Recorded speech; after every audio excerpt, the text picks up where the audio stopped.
And see how all of these different stages give new opportunities for that man to hear about the Christian message and new possibilities of him responding to the Christian message.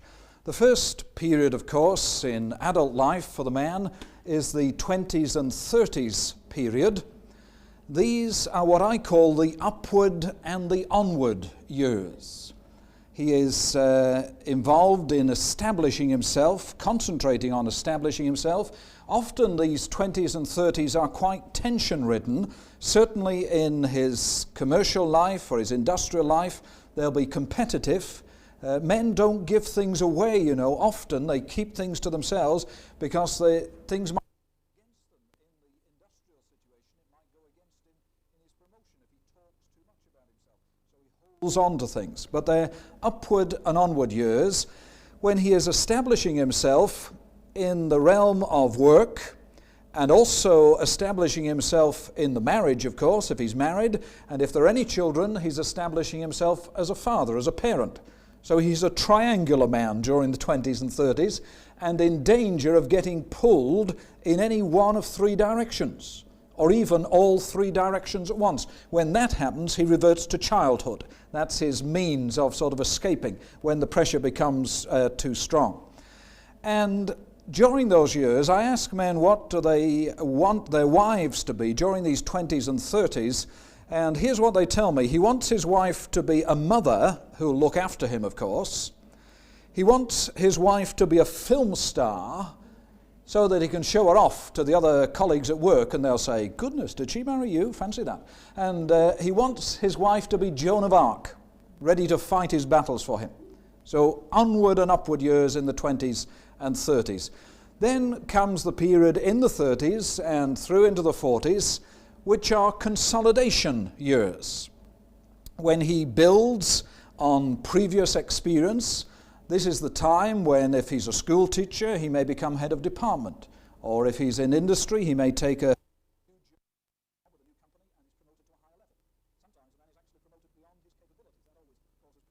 always extra tensions. But that's 35, 45 consolidation time. Then at 40, or maybe 45, or maybe as late as 50, you get the issue that's often referred to as midlife crisis. It used to be 40 was called the psychosocial marker. There used to be an old advert, Philisan 45s, the over 40s, but you won't remember that, you're much too young. But there was a time when 40 was considered sort of midlife crisis time for a man. It doesn't necessarily happen at that point. It can come as 50.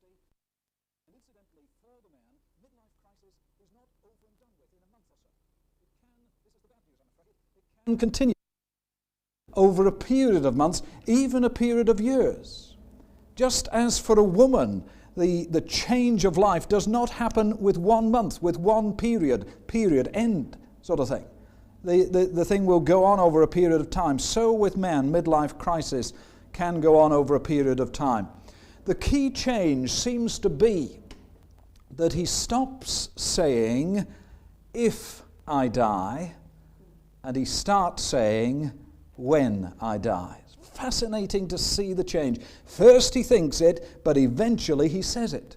Not "if I die," it'll never happen to me, but he changes to this "when I die." And usually he is then overwhelmed by a feeling of worthlessness. He doesn't feel he's achieved anything at all. I know one man, he's managing director of 5 companies. He's hit midlife crisis and he doesn't think he's achieved anything with his life. He feels all his 47 years have all been wasted. That's the sort of midlife time. It's crazy ideas time for a man. It's when he comes home and he says, "Darling, we're going to sell up and we're going to buy a farm on the Isle of Skye and be self-sufficient for the rest of our lives." He doesn't know anything about farming, but that's what he's going to do.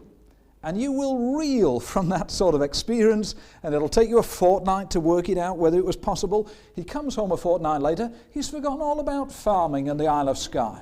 He never thought of that. Now what he wants to do is open a bed and breakfast house down in Cornwall. A fortnight after that, he's forgotten about Cornwall. He's going to start a mushroom farm up in Scotland or something else. Swinging wildly, that's midlife crisis time.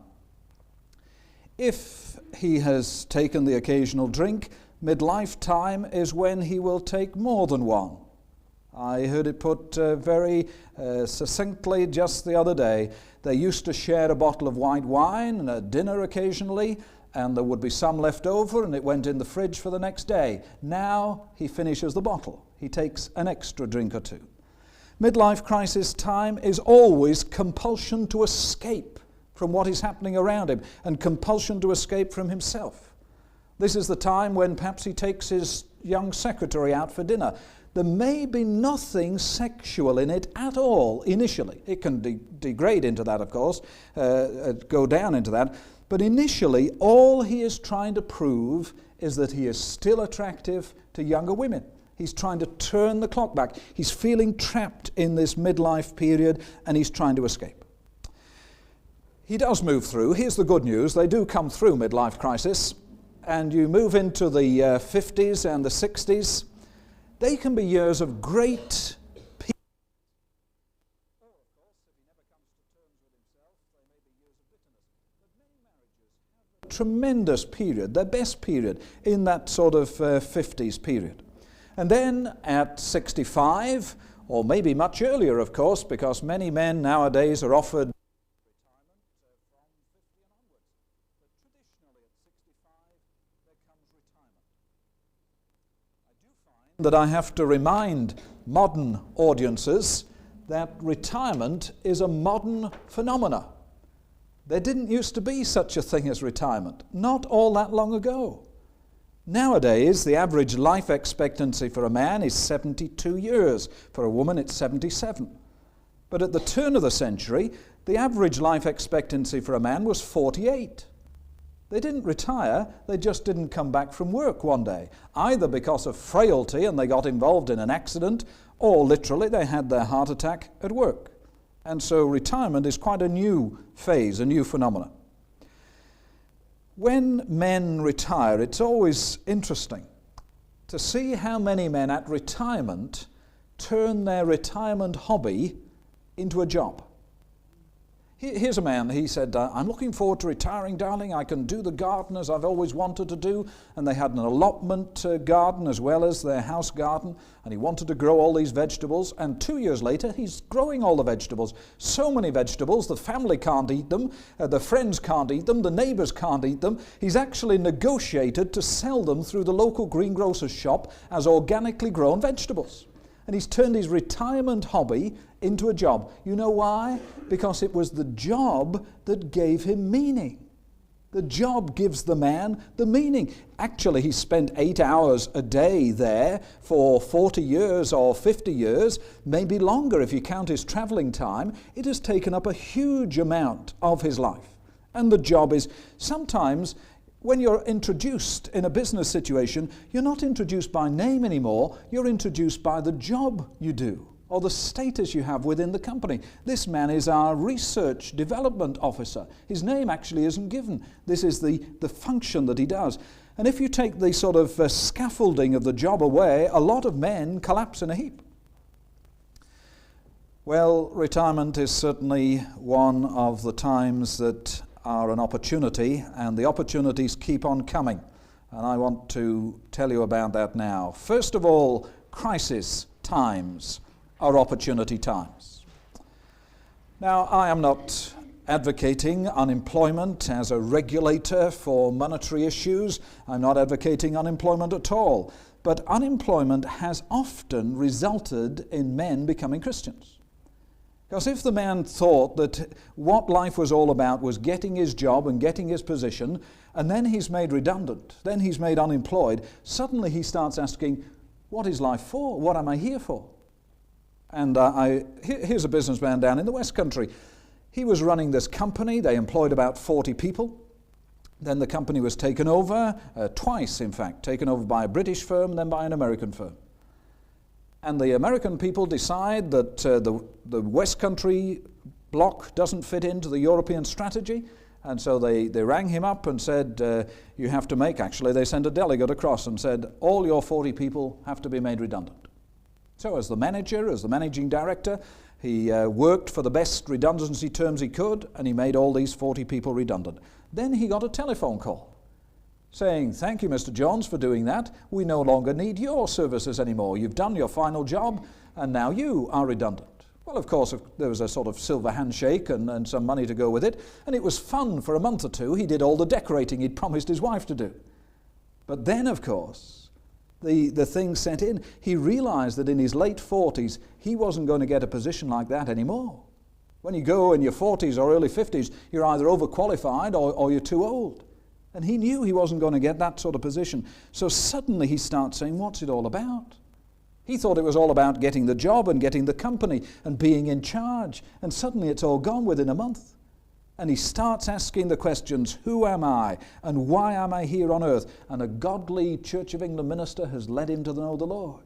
The unemployment issue, for the first time in his life, he had time to stand still and think. And unemployment has resulted in a number of men. Crisis times like that, illness can do it. An injury, man who's been a keen sportsman and he's suddenly injured and he can't cope anymore, can't play his sport anymore. It's a crisis time. The loss of a father or the loss of a business colleague. Now, men, of course, protect themselves. They don't show it. Strong men don't cry, is the old slogan. So they don't allow you to see it. But under the surface, they are tremendously touched, tremendously stirred by those sort of things. Lillian went along to a funeral just recently, a young man in his early 30s who tragically had died, and all his colleagues, his business colleagues and other students from the university were there. They were all shattered.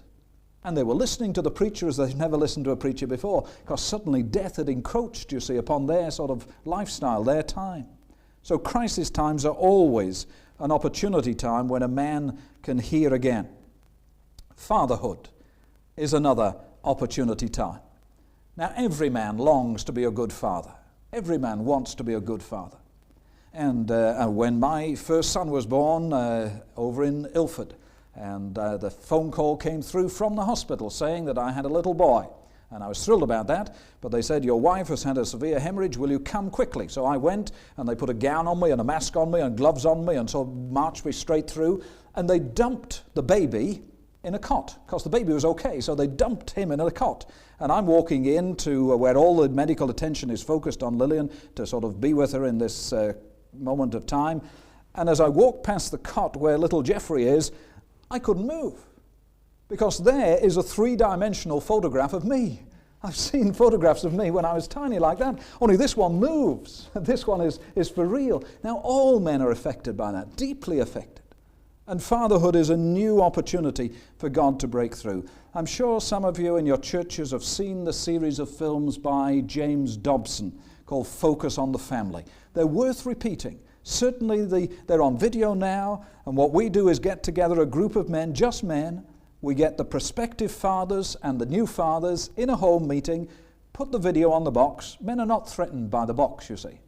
They might be threatened by a preacher, but they're not threatened by the television set. So we just let them watch what this Christian man has to say about fatherhood. Dobson's argument is, if you want to be a good father on earth, you have to know the good father in heaven. That's his argument. And I've seen men, another link in the chain for men. So fatherhood is an opportunity time. A move to a new town or a new church, that is a new opportunity time. Giving a new excuse for the man to go along. See, maybe now on a Sunday morning in the neighborhood where you are, he cleans the car on a Sunday morning. He can't suddenly start going to church. All the neighbors would say, hey, you didn't clean the car last Sunday. Are you not well? You know, it'd be embarrassing. But if he moves to a new area, they don't know that he cleans the car on a Sunday. He can do it on a different day, or you can help him do it. And on the Sunday morning, maybe, he can come along. Here's a man who's moved up to the North Country. His wife and family still in the South because their house hasn't sold. His company pay for him to be in a hotel. Sometimes he's up there over the weekends as well. And we've said to him, why don't you find a good church that your wife would be happy going to when actually when you manage to sell the house and you all move up north? Why don't you go and find her a good church to go to? See what we've done? We've put him first. We've put him in the lead. And his wife actually goes to quite a charismatic fellowship. And so he's going around all these charismatic churches up in the North Country looking for one that she'd be pleased with. I reckon he'll get converted probably before they sell the house. Any moving time is a new opportunity. Midlife crisis certainly is another opportunity time for a man to hear and understand. You see, whatever job he's done in life, whatever strata he's been in business or commerce, if he's reached for the stars, he knows now that he's not going to get there. When he gets to midlife crisis, he knows he's not going to achieve all these ideals, fulfill all these dreams that he'd hoped for. He's not going to make it. And suddenly he begins asking the questions, what is it all about? What am I supposed to achieve here on earth? That's what man comes to in midlife time. Here's something I've observed. You get a wife who becomes a Christian in her 20s, and they come to terms with her church going and her involvement with the church. They sort of come to a sort of amicable truce about it as the years go by. When they get into the 40s, the husband suddenly is hit by all these doubts, all these fears, all these frustration, and suddenly he's sort of wanting to ask. He's not good at words, but he's wanting to ask about God and faith. What happens? His wife hasn't time anymore. She's serving on 3 church committees. She's out. You see, the children have grown up now. The children may be in the worship group at church. And suddenly, he's trying to reach out to faith, and she doesn't realize it. She hasn't got the time to give to him. In that midlife period, you must commend him as a man in every way possible. But you must also realize that perhaps he's searching for faith as he's never searched before. And give the sort of opportunities, the stepping stones, so that he can reach out towards God, the God that you know. Don't miss the opportunity. The other great opportunity time, of course, is when retirement comes along. Now, I don't know whether you know this, but my medical friends tell me that there is a 2-year after syndrome. 2 years after a man retires, many men die. Whether he retires at 50 or 65 or 73, 2 years after retirement is a peak sort of death time. More men die 2 years after retirement. They've run out of steam, you see. Their job has held them together, and 2 years after, there's no sort of purpose in living. Now, all my secular friends who are training people, preparing people for retirement, are saying this. They give some health advice to a man, and they give some medical advice, and they give some monetary advice. But then they say, when you retire, what you need is a new horizons when you retire, new outlook, new ambition, new group of friends, new circle of people to move amongst, new sort of possibilities to give you a new meaning to life in the retirement age, the third age. Well, what better time then to introduce a man to Christianity than at retirement? Here he's going to whole new group of people, whole new ambitions, whole new outlook, whole new sort of jobs to do at retirement time if he's introduced to the Christian faith at that moment. It's another opportunity time. There is, in fact, in a man, a willingness to follow a lead from his wife at that retirement period. My expert researchers tell me that the wife has more influence then than at any time since courtship days. Now, do you remember how he used to leap off the cliff and swim through the sharks and climb aboard the boat and break in and put the box of chocolates in the cabin? Remember how he did that? No? Oh, well. Anyway, at retirement, it's another of these opportunity times. Here's a lovely lady down in the south of England. She's played the organ in her chapel for a number of years. She's been a Christian believer, prayed for a husband for many years. He's been a school caretaker, so on a Sunday he's too busy to go to church, always too busy getting the school ready for the next day. It came to retirement time for him, and his wife very wisely cleared her name from the church rota for playing the organ for a whole month, so that when he retired, she'd be free on Sundays. She wouldn't have to be on the rota for the playing the organ. And she said to him, next week is your first free Sunday after retirement. What would you like to do? I've cleared my name off the rota so I don't have to be along at church. thinking he'd say, well, let's go and visit some friends, or let's go away for the weekend. You know what he said? He said, let's go to church together. And they did. And it so happened that it was a special service, and we were explaining what it means for a man to become a Christian, and he became a Christian there and then on that first Sunday after retirement. There is this early opportunity when the wife is first converted in those first couple of weeks, and we've been urging church leaders to make some reach out to the men in that early opportunity. But if that opportunity is missed, as it often is, it isn't the only opportunity. God is constantly trying to break into that man's life. Now, he has to make his own decision, of course. He has his own willpower, his own personality, and God respects that. But there'll be many opportunities as the days go by. And maybe for you, you're coming up over these next few weeks, you're coming to one of these second chance times, these second opportunities. But of course, we have to ask the question, do you really want your partner converted? And here's Lillian to answer that question.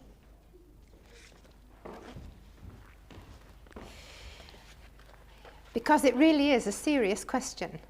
We don't want to pray for the crisis. We don't want to go through the crisis that might bring our husband to faith in Christ. We do want the convenience. One woman that we spoke to realised that they'd fallen into a very nice pattern. She came out to church and he stayed at home and got the Sunday lunch ready. And it was very nice to go home and find Sunday lunch all ready for her. That would have to change if he started to go to church with her. And so it is a serious question. Have you really thought through some of the implications? If the changes in your life were fairly drastic, when you either came to Christ or made a new commitment to follow Christ closely, the likelihood of the changes in his life will be even more drastic. We had one woman coming to a seminar here. Her husband ran a garage, and it was a good business, and they made a good living from it. But the extras, the expensive holidays, the extension to the house, that was paid for because on the side he was handling stolen property. If he became a Christian, that would have to stop. And he would know that, and she would have to be prepared for it. In many businesses and commerce and research things, men know they are involved at least in telling little white lies. Maybe even more serious things than that. Maybe not even for themselves. They know they're simply turning a blind eye to what else is going on in the company or in the department. And they realise that the implications of being a Christian are that they would have to take a different line on that. It's one thing to tell little white lies to your colleagues, but to be a hypocrite before God, you know you can't get away with that. And so it would have to change. And if the man's attitude changes in his job at work, that might have serious implications on keeping the job. And so think through, what are the possible follow-on of your husband becoming a Christian?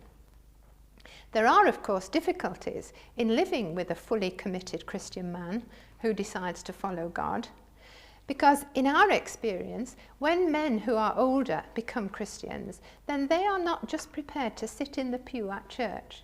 They want to tell their friends and colleagues, and so they begin to stir things up, and they cause trouble in the church, and they do this kind of challenging that Derek spoke about at the beginning. They know what their friends are living in, and so they want to change it, and they want to tell their friends. You won't be able to sit back and be as cosily complacent as some of the couples that you've seen in church when your husband becomes a Christian, because he won't be prepared to do that.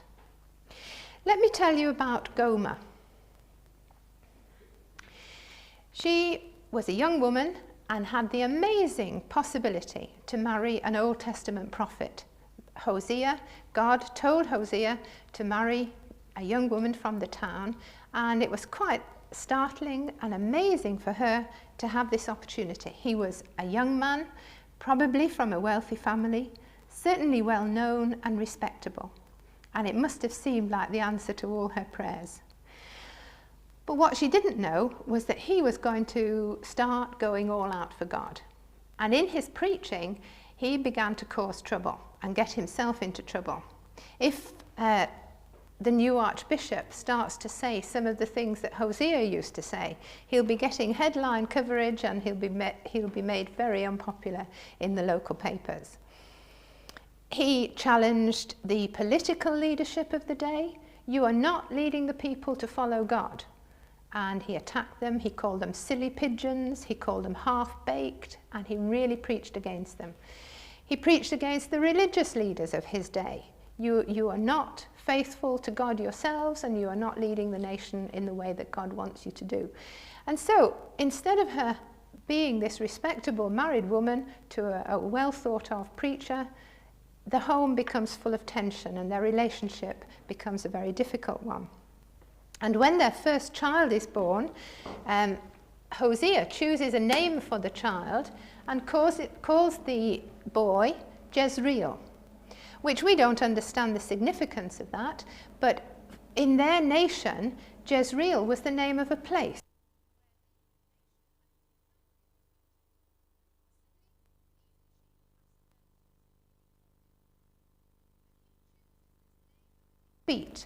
Similar if we were to call a child Dunkirk or Hitler or something of that nature. She must have been badly grieved by this name for her child. But Hosea uses it as a sermon illustration to preach to the leaders of his day. What happened last time you went away from God? Jezreel happened. You faced defeat. And he uses the child's name to underline that message. When the second child is born, he calls her Lo Ruha.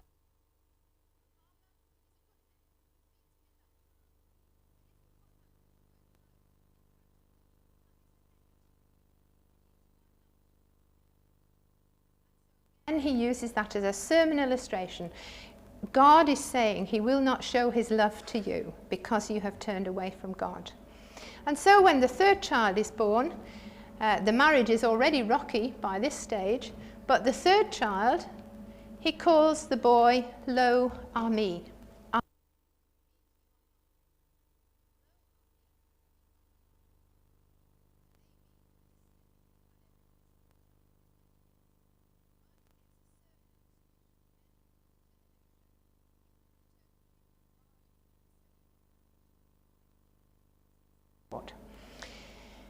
It ends happily.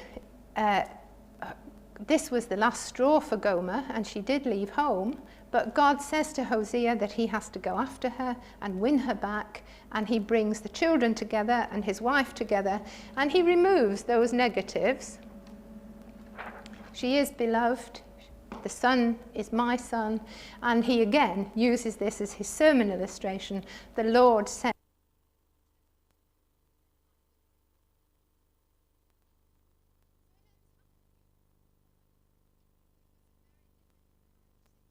for her to be living with a fully committed Christian man.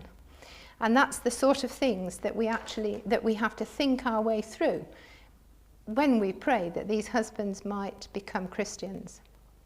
I've now got some illustrations of what I believe is very possible for people when they're coming to Christian faith. Because the other thing to remember is that however it was that you became a Christian or became renewed in your Christian faith, it won't happen in exactly the same way for your husband. And if we look at these pictures, I'm going to ask you, what do you see first? And do you see a cube or a flat shape?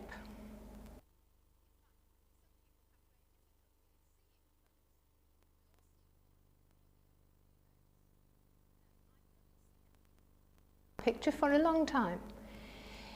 But when you can see both, when you just change your aspect, change your perspective, the picture itself doesn't change. It's what you see in that picture that changes. Here's an illustration of when I was a teenager. What do you see first? Do you see the faces or do you see the chalice? Depends. Are you looking at the light or are you looking at the dark? But the picture itself, the image that you're looking at, doesn't change. And here with this woman, Is it an old woman or a young woman? Can you in fact see both? If you follow the chin line, you see a sideways on figure of an elegant young woman.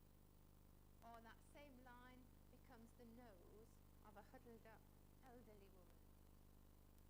And again, it's not the picture that changes. It's what you see into the picture, what you are looking for.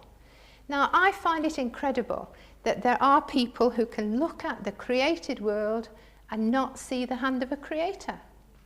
All of my science studies, looking at the pattern and the harmony and the complexity and the simplicity of all the science that I have ever learned, to me, before I became a Christian, pointed to the existence of God.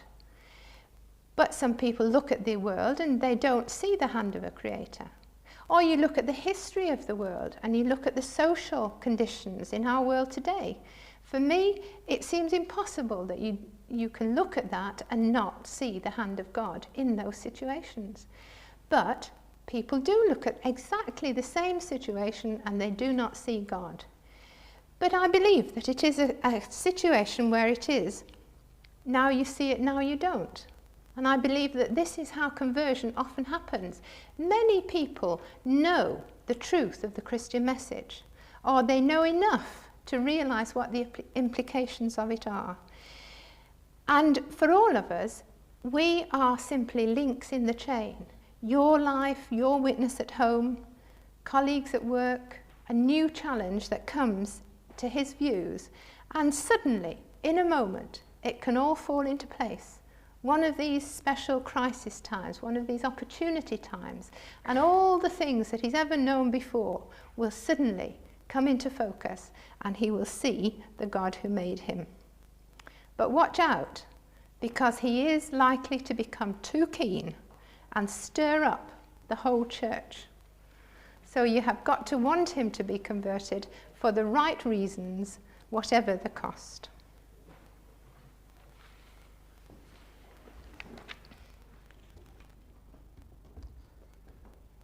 Thank you, love.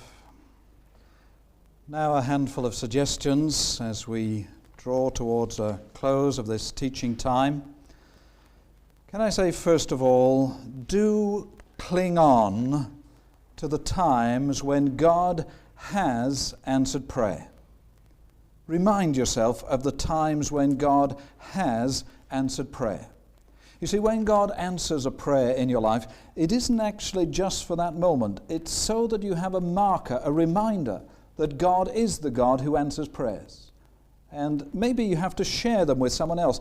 Maybe you need to find yourself a sort of encourager and tell that encourager friend some of the answers to prayer that have been in your life. And then when you forget them, they can remind you of them. I have a file in my office, and sometimes if we're having a difficult day, then one of the staff will make some extra coffee and the other member of the staff will bring our encouragement file. And it's some of the letters of answered prayer over the months and over the years. And we remind ourselves that our God is a God who does do things and do things well. So cling on to the times when God has answered prayer. Secondly, do stay attractive. Please don't become dull and dowdy and dreary as if somehow that was more spiritual. Strangely enough, some people or some churches seem to have given this impression that Jesus is against anything, but Jesus actually sets people free to be people, to be real people. He sets them free to have the power to do things. He doesn't take all the fun out of life. In fact, the world that God made is a color world, isn't it? Not a black and white one. And so don't let color sort of drift away. Don't follow what is sometimes called the ECOF trend. Do you know the ECOF trend? The Evangelical Christian Oxfam fashions. Have you ever seen that? Now, it depends which part of the country you live in, of course. Some parts, Oxfam, and I'm all for commending Oxfam shops, incidentally, but don't get so out of touch You don't have to be leading the field exactly in the fashion field, but don't get so out of touch that you become dull and dreary.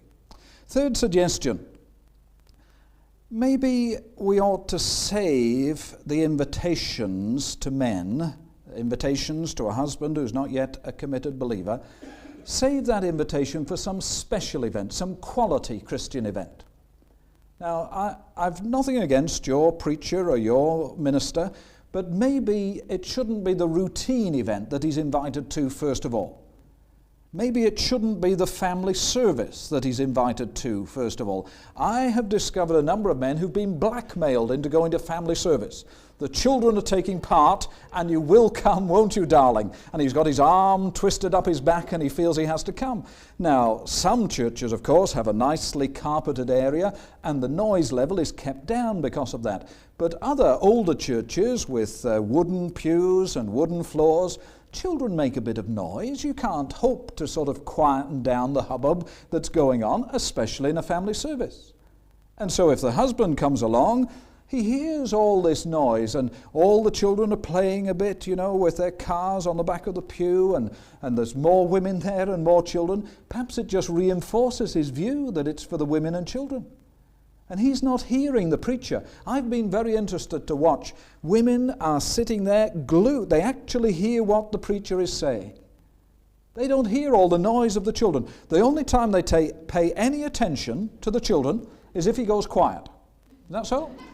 If little Fred goes quiet, what's he up to? And he's crawled under two pews and he's tying someone's shoelaces together, and they have to go and rescue him. But normally the women block out the noise because it's the sort of noise that they're used to at home. If he's not learning to talk, of course, he's not learning. But in the church situation, the man doesn't block out the noise. And he's totally thrown by all this. And goodness, why is she allowing her child to do that? I wouldn't allow my child to do that. And all the distractions. And he doesn't hear the preacher at all. So I'm not sure that the family service is the first thing to try and get him to. Some special event, some quality event, maybe a meal event. If it's a meal with an after-dinner Christian speaker, well, he can say he's only coming for the food. I mean, it's saved face, hasn't it? It's saved him being embarrassed. He's only really coming for the food, although actually he does want to hear what this man has to say. If it's a Christian sportsman who's the after-dinner speaker or some businessman, that's even better. If it's going to be a Christian event without too many religious trappings, that's going to be brilliant. And incidentally, it's even better if it's someone from the church that comes along with the invitation ticket and invites your husband to come to the meal and bring you as his partner, rather than the church giving you 2 tickets and saying, try and drag your husband along to this. The way round is always to put the man first, give him the invitation, let him take the lead. And while I'm talking about invitations, please don't invite him to a meeting. If he's in business, meetings are the deadliest things of all. I know a man, he's been to 3 meetings today. 2 of them were a waste of time. The 3rd of them was an argument from first to last. And he doesn't want to go to another meeting. So please don't call your activities meetings. If it's a meal, call it a meal. If it's a discussion, call it a discussion. If it's an informal home group, call it a home group. If it's an interview, call it an interview. Don't call it a meeting or he'll write it off straight away because he thinks of the work situation. So save the invitations for quality events. Number 4, suggestion. Please don't let things continue as they are in your church at the moment. Please don't let things continue as they are in your church. So many churches, we've discovered, don't have any activity at all for men. No informal possibilities whatsoever. Now you really do have to build some stepping stones. And maybe you can just encourage 1 or 2 of your leaders, nag them a little, so that things get changed in your church. You don't have to get 110% vote at the church meeting, just a handful of people concerned about it. And they set up 1 or 2 little informal things so that next year, if a young wife becomes a Christian, she won't have the same problem. Her husband will be invited along to one of these men activities during the early days. Don't let things go on as they are. And then the last thing I want to say in this handful of suggestions is that we really must keep hope alive. We've written out all the verses. Evil one is always trying to discourage us. Psalm 42 says, "Why are you downcast? Put your hope in God, for I will yet praise him, my Savior and my God." Keep hope alive. Proverbs 23, verse 17. "Do not let your heart envy sinners, but always be zealous for the fear of the Lord. There is surely a future hope for you, and your hope will not be cut off." So we need to keep hope alive. Isaiah 40, verse 31. "Those who hope in the Lord will renew their strength. They will soar on wings like eagles. They will run and not grow weary. They will walk and not faint." Keeping hope alive. Jeremiah 29, maybe this is a promise for you here. Jeremiah 29 and verse 11. "For I know the plans I have for you, declares the Lord. Plans to prosper and not to harm you. Plans to give you a hope and a future." Hope alive. Romans 12, verse 12. "Be joyful in hope, patient in affliction, faithful in prayer." Romans 15, verse 13 says, "May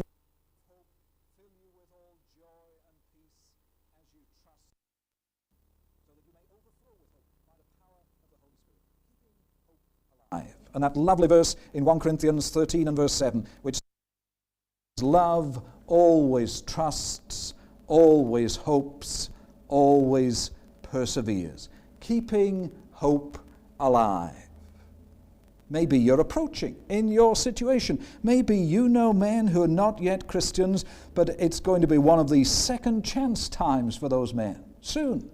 That's going to be one of the times when they hear again. Now, yes, they have to make their own mind up, make their own response, but maybe it'll be this time that's the final sort of link in the chain. And here's a suggestion. Maybe in your church there are several wives in the same situation, where the wife has become a Christian, one church I can think of, they had 9 in this position. 9 wives who were Christians, none of the husbands committed. And we suggested that they prayed just for one of the husbands, that they concentrated their prayers. All 9 of them concentrated their prayers on one husband. We said, which husband is showing the most interest in Christianity? Which is the closest to the kingdom? Which man is asking the questions, coming along to events? And they said, oh, it's Peter who's doing that. And so all 9 of them agreed that they'd pray for Peter. And they did. And 3 months later, Peter became a Christian. And since then, in the year that's followed, he has led 3 of the other husbands to Christianity. Because you see, Peter understood what it was like to have a Christian wife who'd beaten him to the tape. Peter knew all the arguments that these men would put up against Christianity because he'd been through them all. And so concentrating their prayers on the one man who was closest actually opened the door, acted as the key to open the door to other husbands. Actually, Peter's a real enthusiast for God. When he gets excited about Jesus, occasionally he still swears. Well, I don't know what the vicar thinks of that, but he really, because he's so excited about it all, he's been the best witness to these other husbands. Now, it might not be your husband who's closest at the moment. Maybe you'll have to agree that it's one of the other husbands, but perhaps concentrating your prayers on that one man. That's the key that's going to unlock an opportunity. Now, back in my home fellowship, often when we come to a close, we link hands together for prayer. And I don't know whether you do that in your church, but I'd like you to do it on this occasion, please. And just to link hands together for our closing prayer so that we're part of the family of God. I'd like to lead the prayer, if I may, and say the prayer out loud. And perhaps you'd like to make it your prayer out loud as well. You'd like to repeat the prayer after me. Here's the prayer then. Father, we are your children. We want to thank you for your love. We want others to know you. And your power. And your plans for our world. We want our families to know. we want our loved ones to know. Father, reveal yourself to them in a clear way for the glory of your name. Through Jesus Christ our Lord. Amen. Let me recommend just 2 other books. Marriage Builder is not just for Christian couples.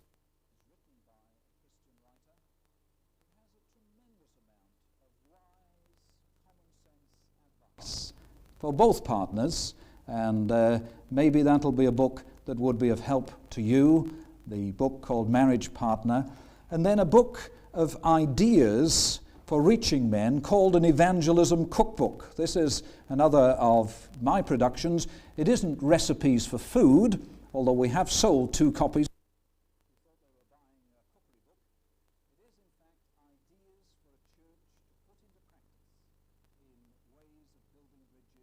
To reach men.